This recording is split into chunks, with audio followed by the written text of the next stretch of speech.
Hi guys, nakasakay na nga pala ako ng sasakyan dyan at pauwi na ako ng bahay dahil sobrang sakit ng katawan ko. Ang dami nga palang nangyari ngayong araw kaya naman sobrang pagod na pagod ako. Intrams nga pala namin ngayon kaya naman makakauwi ako ng maaga. Bandang 4 na nga pala ng mga oras na yan. Wala pa nga akong balak umuwi ng mga oras na yan dahil may mga kaaway nga yung kaibigan ko and sabi ko manonood ako. Kaso yung kapatid ko at umuwi dahil baka naman daw mapasali na naman ako. Huy, nagbago na to. Dahil nga nakauwi na ako sabi ko sa kaibigan ko balitaan na lang ako. Malapit na nga pala kami sa bahay namin and konting minuto na lang makakarating na rin ako. Makakapagpahinga na rin ako kasi pagod na talaga ako. Sino ba namang hindi mapapagod nakailang ikot sa campus, 'di ba? Nandiyan na nga, nandito na kami sa aming barangay. Kung makikita nyo yung boundary is Maugat yan.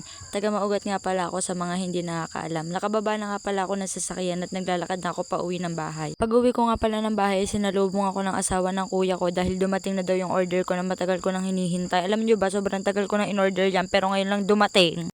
Dalawang salamin nga pala yan dahil tag-isa daw kami ng ate ko. And pagkatapos nga nun ay naghanda na rin ako para makapagluto ako ng merienda dahil inaya ko ng ate ko magluto ng pancit canton. Hindi ko nga alam kung ilan lulutuin kaya naman tinawag ko siya and sabi niya dalawa daw kasi dalawa kaming kakain kaya naman dalawa yung niluto ko. Ganon.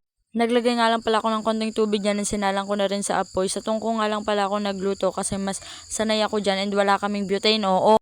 Mahirap lang kami at hindi ko kinakahiya yun. May butane naman kami kaso nga walang gas kasi nga mahirap kami. Oo, ganun. Tinakpan ko na nga pala yan para mabilis kumulo kasi sabi nila kapag daw tinatakpan kukulo agad. Sa pag-aantay ko nga dyan nagutom ako. Alam nyo ba yun? Malamang hindi nyo alam sa layo nyo ba namang yan? Paano nyo malalaman, di ba? Ang bobo ko talaga, oo, alam ko yun sa sarili ko. Kumuha na nga pala ako ng Skyflakes dyan kasi nga gutom na ako.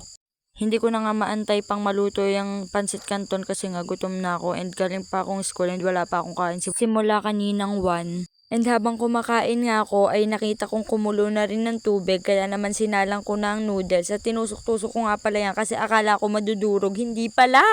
Oo guys, ganun talaga ako kabobo. Hindi ko man lang dinurog kanina nung nasa plastic pa. And tinakpan ko na nga pala yan para naman mabilis na lumambot. At pagkaluto nga ay hinango ko na rin pala yan. And guys, sobrang bobo ko talaga. Paano ba naman tinidor yung ginamit kong panghango? May salaan nga pala kami. And nasa harapan ko lang guys, napakabobo ko talaga ngayong araw. Hindi ko alam kung bakit sabog ako. Siguro dahil gutom na talaga ako and sobrang napagod talaga ako kanina dahil entrams nga namin nagpabalik-balik na kami dahil hindi namin alam kung saan kami manonood.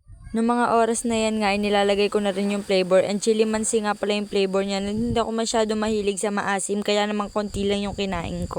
Pinakuha ko na nga lang pala dyan si tatay and yung mga pamangkin ko dahil hindi ko naman yan mauubos. Pati na yung kapatid ko dahil mahina talaga kaming kumain lalo na sa mga pancit canton. Lalo na chili mansi yung flavor niya na hindi naman kami mahilig sa maasim. Pwede pa sana ko maanghang yan dahil sobrang hilig namin sa maanghang, oo. Guys, alam nyo bang mas gusto ko pa yung sobrang anghang kaysa sa matamis? Tapos kapag nakakain ako na maanghang umiiyak naman ako pero okay lang at least kumain ako, 'di ba? Tsaka at least nasarapan ako tapos nabusog pa ako. Worth it naman yung pag-iyak ko, okay lang. Guys, ito lang talaga yung nakita kong pancit canton na hindi nakakatakam kainin. Paano ba naman nalam?